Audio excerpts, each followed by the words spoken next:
Partout en Europe, les forces attachées à notre civilisation, les forces de l'enracinement, ont progressé ou gagné, créant une véritable espérance, une vraie voie vers le renouveau. En France, les patriotes remportent l'élection et tiennent en échec Macron et ses nombreux soutiens politiques, financiers, médiatiques. Les noms de Moscovici, Juncker et quelques autres cèdent la place aux vainqueurs, Orban, Salvini, Farage notamment. Ces victoires sont aussi la réussite de TV Liberté qui, depuis 5 ans, quotidiennement se fait le porte-parole de ce mouvement de fond que connaissent la France et l'Europe. Votre chaîne alternative est l'illustration, la représentation des mêmes valeurs, des mêmes principes, du même esprit d'indépendance.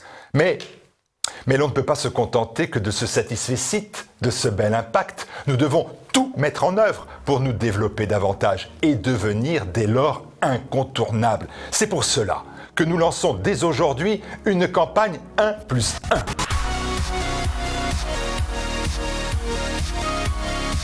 1+1, les objectifs sont simples. Chaque téléspectateur qui prend connaissance de ce message doit trouver une autre personne, un ami, une connaissance dans son entourage pour faire partager et connaître les émissions de TV Liberté, pour s'abonner à notre lettre d'information et pour suivre nos réseaux sociaux. Il faut aujourd'hui, tout de suite, continuer de créer cette chaîne de solidarité combattante et renforcer notre communauté avec cette opération 1+1. 1+1. Si nous associons à un don un nouveau don, alors sera assurée enfin la survie de TV Liberté et notamment pendant la période de l'été toujours financièrement difficile. Je trouve un nouveau donateur ou je double mon propre don. Je fais vivre TV Liberté, mais mieux, je lui donne les moyens de me défendre. Vous le savez, la liberté a un prix. Alors, n'attendez pas, rendez-vous à la fin de ce message à la rubrique Dons de tvliberté.com. Le système vacille. Face aux progressistes et aux mondialistes, ce sont les peuples qui reprennent le pouvoir. Le mouvement est enclenché. C'est plus que jamais l'heure de TV Liberté. Nous avons besoin de votre aide de manière urgente. Maintenant, parce que pour nous, c'est vital.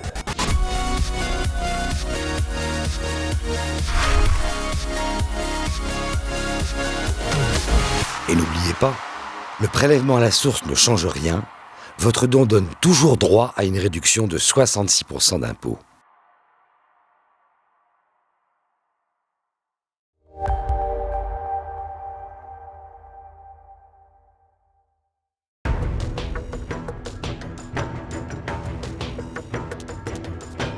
Et mon invité est docteur en droit, il est docteur en lettres, il est docteur en philosophie, il est avocat, mais il est surtout auteur de romans de pure fiction, surtout parce que c'est à ce titre qu'il est notre invité. Bonjour Michel Dejoanne. Merci monsieur de m'avoir reçu. Eh bien, c'est moi qui suis ravi de vous accueillir pour parler de votre dernier livre en titre énigmatique, le titre « Violence policière ou les malheurs d'un socialiste ». C'est aux éditions Théodule dans la série Montluc. Et tout d'abord, d'où vient Michel Dejoanne, qui est avocat, cette passion du polar?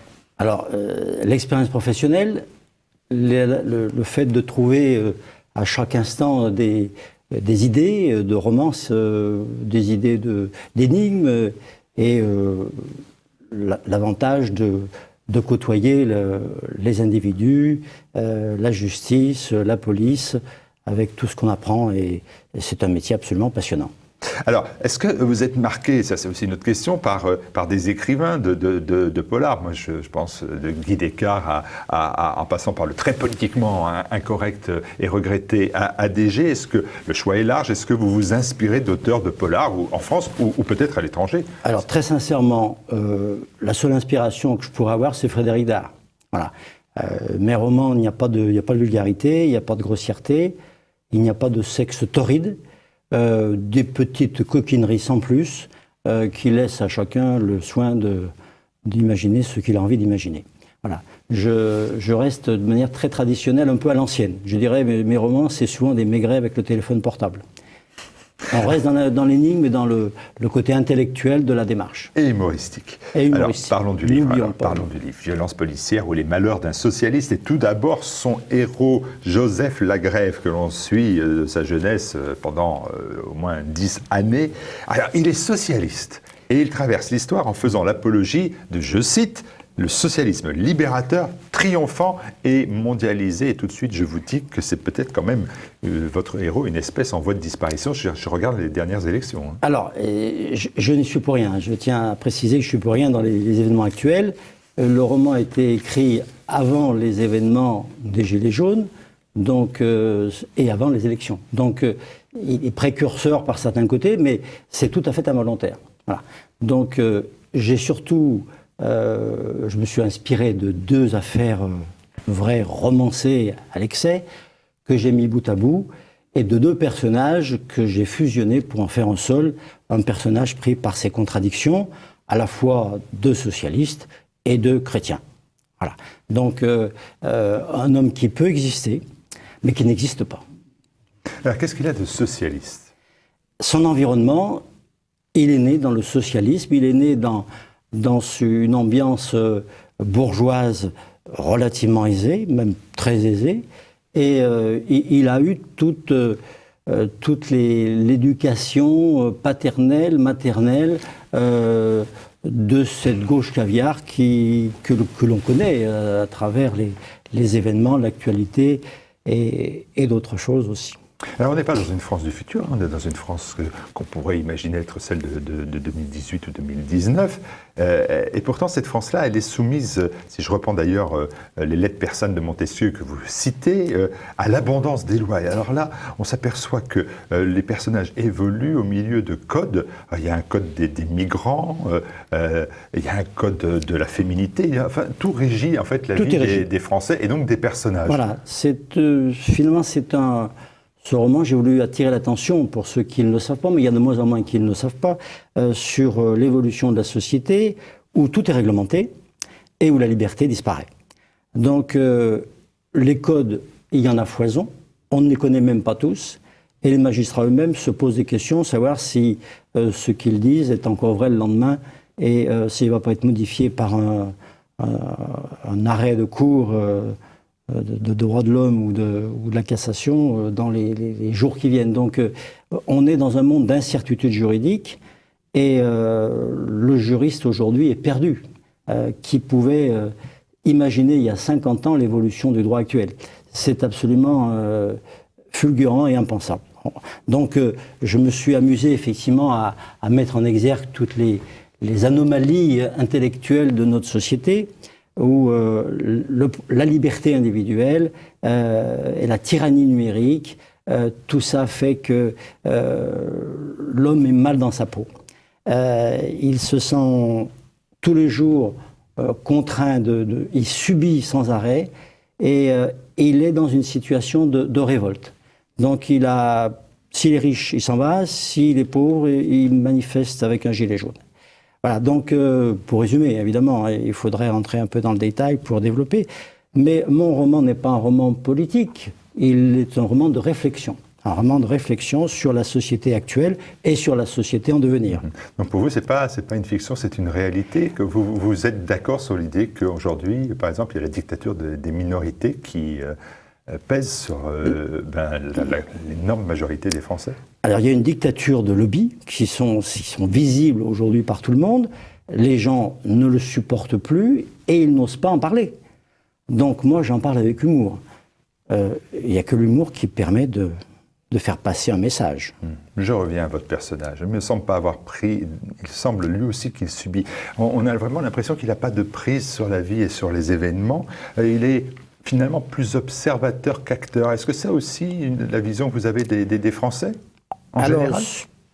Les Français, j'ai l'impression qu'ils subissent beaucoup, mais c'est aussi une réflexion philosophique personnelle sur le libre arbitre ou la prédestination. Donc je fais passer un message personnel, purement philosophique, sur l'individu qui subit davantage, à mes yeux, qu'il ne peut de lui-même faire avancer ses propres événements on est souvent pris dans un carcan d'événements qui font que les choses se passent ou ne se passent pas, et de manière toute indépendante du mérite que l'on peut avoir. Et il se fait brinque-baller par les événements, avec quand même un peu ce poids du fatum, c'est ce que c'est la philosophie, c'est une certaine fatalité, je prends les événements comme ils sont, voire même je reste muet devant ces événements, volontairement. Alors, il reste muet, alors vous faites allusion effectivement au début du roman, où il reste muet parce que c'est le contexte de son enfance qui fait qu'il est imprégné de son grand-père qui lui a dit surtout ne parle pas quand tu as affaire à des hommes galonnés en uniforme. Tu te tais et ça sera... Du reste, aujourd'hui, nous avons le droit au silence, vous le savez très bien. Quand on est arrêté, on a le droit au silence. Quand on est en garde à vue, on a le droit au silence. Donc il avait le droit au silence et il l'a gardé. Alors, je reviens toujours sur ce personnage, sur le plan des sentiments, le plus sentimental. Là aussi, si vous me permettez, c'est pas un tombeur, quoi. Voilà, on a envie un peu de le comparer à Jean-Paul Duss, vous voyez, dans Les Bronzés, toujours à la recherche de l'âme sœur, toujours à deux doigts de conclure, mais... Voilà, il n'a pas de chance. Alors, il n'a pas de chance, et c'est un personnage qui peut ne pas plaire au début, et à force d'avoir des malheurs, il devient sympathique. Voilà. Alors, c'est un peu le sentiment qu'on peut avoir finalement la sympathie qu'on finit par avoir pour quelqu'un qui a toujours des malheurs sentimentaux et des malheurs d'autres choses, dans d'autres domaines aussi. Alors, votre héros, il est confronté aussi, et c'est surtout ça, et ça donne le terme de violence policière, les malheurs d'un socialiste, il est confronté très rapidement et de manière absolument involontaire à la police, puis à la justice. Et là, il se situe véritablement dans une notion de résistance à une police, et qui est décrite, et cela m'a surpris, sous son plus mauvais jour. La police que vous décrivez, elle est tout d'abord absolument corrompue. Alors, c'est peut-être pas corrompu, mais il y a des corrompu, traits... je veux dire, il y a un policier qui s'adonne à un trafic de drogue, etc., etc. Oui, alors ça se passe pas en France, donc... Oui. Oui, donc... Oui. Voilà, donc... Mais pas loin. Mais pas loin. Donc, effectivement, vis-à-vis de la police, effectivement, on peut se poser des questions, mais dans le roman, il y a des analyses aussi où la police est mise en exergue du côté très regardez, positif. Michel de Joanne, vous êtes obligé de dire, il est en effet inimaginable qu'un fonctionnaire zélé, assermenté, galonné puisse agir en infraction avec les lois de la République. Et dans tout le livre, en fait, tout le monde est ce que l'on appelle en dehors des limites. On dit en termes anglais, mais c'est un terme impropre, borderline. Oui, c'est borderline, c'est vrai. Mais il y a aussi les héros, en fait, sont aussi les policiers qui mènent l'enquête. Et ceux-là sont quand même glorifiés par leur justesse, leur humanité. Donc c'est pas du tout un livre contre la police, bien au contraire. Non, mais elle est aussi violente, cette police. Elle est violente. Ah oui, elle est aux limites, là encore, du respect du droit, quoi. Les violences policières, elles sont dedans, et permettez-moi, là encore, de dire qu'elles viennent se fracasser à l'actualité, qui est aussi celle de violences policières relevées contre les gilets jaunes les plus sincères. Alors le problème, c'est que ce roman est écrit avant. Voilà, donc... je n'ai surtout pas influé sur les circonstances et sur la société actuelle. Oui, mais cette violence que vous dénoncez, malheureusement, on l'a vu quand même à l'œuvre sur ordre, certes, mais de la part de policiers.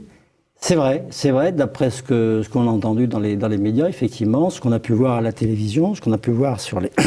Il y a une violence policière, et elle ne s'exerce pas toujours de la même manière sur les uns ou sur les autres.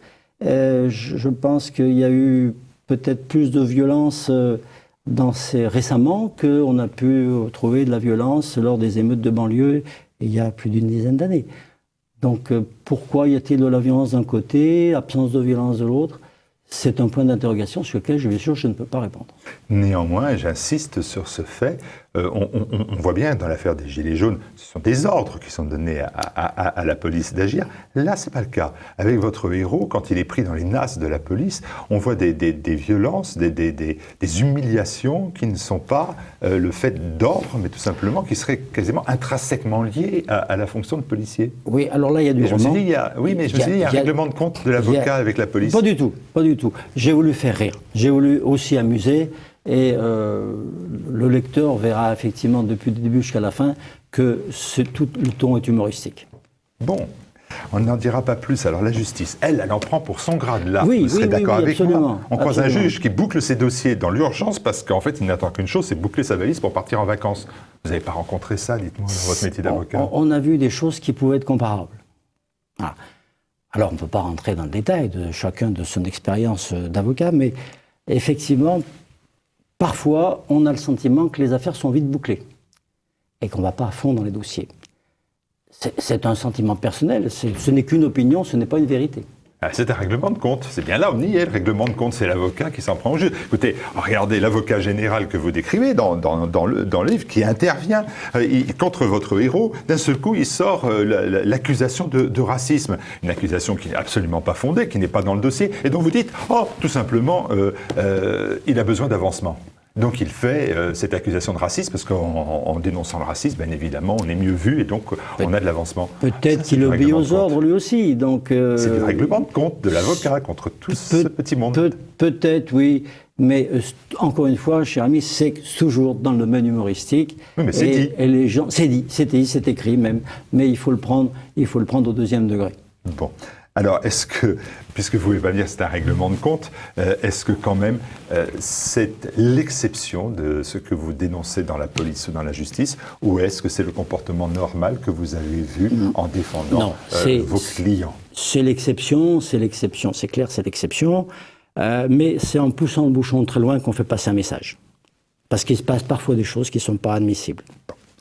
Votre héros est-il récurrent? Ça aussi parce que, vous savez, dans les polars, Michael Connelly a fait, je pense, 300 ouvrages avec son personnage récurrent. Est-ce que, finalement, Joseph et François, on verra pourquoi Joseph et François en lisant l'ouvrage, est-ce qu'il peut continuer à exister? Il a encore plein de choses à dire, donc est-ce qu'il y aura la suite de ces aventures? Alors, il y aura la suite des aventures des héros qui sont, eux, vraiment les policiers qui mènent l'enquête.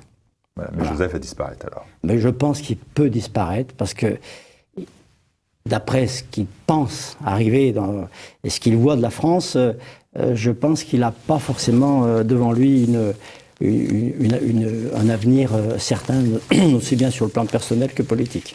Alors, il y a quand même là aussi un petit choix artistique quasiment dans l'ouvrage, c'est l'utilisation conséquente de mots difficiles ou même oubliés de la langue française, totalement oubliés par le lecteur que je suis. J'en ai relevé quasiment un bon millier sur 300 pages. Est-ce que c'est un jeu? Est-ce que c'est un besoin de défendre la langue française? C'est un snobisme? Alors, il y a tout.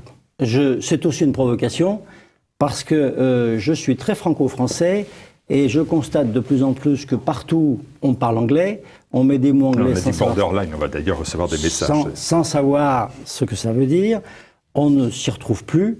Donc, je vais être subventionné par l'éducation nationale vraisemblablement.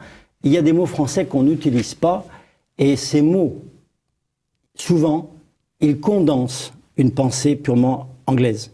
Donc, on a la chance d'avoir un vocabulaire excessivement riche, et on n'apprend pas à l'école, on apprend d'autres langues. Donc, même votre héros, il est pris au piège d'un mot qu'il lit et qu'il ne comprend pas véritablement, il n'en comprend pas totalement la signification. L'usage de ces mots difficiles, ou oubliés, ou tombés en désuétude, quelquefois, amène à ne pas saisir vraiment le terme et ce qu'il veut dire. D'ailleurs, vous êtes obligé à chaque fois d'en donner la signification exacte. Je mets des renvois, mais c'est pour remonter le niveau général. C'est un lourd travail qui m'attend, mais le deuxième roman que j'ai écrit est un peu dans le même style. Vous en avez écrit 4 jusqu'à maintenant. J'en ai vous êtes le 4. Quatrième. Il était temps que vous veniez à TV Liberté. Oui, il était temps, oui. Donc, je veux me démarquer un peu de ce que l'on voit et de ce que l'on lit, notamment dans les romans policiers, où généralement, ce qu'on voit le plus, c'est de la vulgarité. Donc, même chez des écrivains qui sont célèbres, qui ont réussi, on voit des choses qui, à mes yeux, n'apportent rien pour le lecteur. N'importe rien, mais il y a du sexe dans votre ouvrage. Ce ne sont que non, mais des... c'est pas un reproche. C'est comme ça, c'est agrémenté. À chaque fin de chapitre, il y a une sexualité. D'ailleurs, le héros cherche un peu sa sexualité quelquefois. Il cherche sa sexualité, il n'a pas de chance, mais il n'y a pas de vulgarité. Non, voilà. bien sûr. Il n'y a que des petites allusions et chacun y trouve son compte en imaginant ce qu'il a envie d'imaginer. Parfait, Michel de Joanne. Alors, est-ce qu'il ne nous reste plus qu'à vous de proposer, et à proposer surtout à nos téléspectateurs, de lire Violence policière ou les malheurs d'un socialiste? Il y a quand même derrière un message politique. Hein. Il y a un message politique. C'est quoi le message politique? Le Tous message pourris politique, c'est réfléchissez bien avant de voter.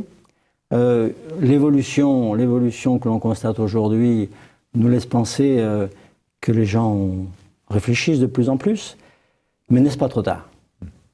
Moi, je sens très gilet jaune compatible, si j'ose dire. Très compatible. Ce novembre 2018, ce qui était dans la rue Saint-Cyr. Très compatible, parce que j'ai pas toujours été avocat. Merci beaucoup, Michel de Joanne. Et puis donc, c'est aux éditions Théodule. Et c'est dans la série Mon Luc. Merci beaucoup. Merci beaucoup.